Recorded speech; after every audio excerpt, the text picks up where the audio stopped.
Halo semuanya, bertemu dengan saya di Sunda, Sudut Pandang. Kali ini kita akan membicarakan tentang pengetahuan. Pengetahuan adalah semua yang diketahui. Semakin bertambah usia, maka semakin bertambah pula pengetahuan kita. Di dalam bahasa Arab, kata al-ilm berarti pengetahuan, dan di dalam bahasa Inggris adalah knowledge. Pengetahuan terbagi menjadi dua bagian.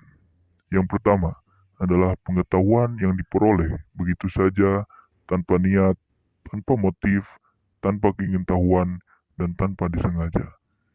Seringkali pengetahuan ini diperoleh tanpa adanya rasa keingintahuan pada diri kita.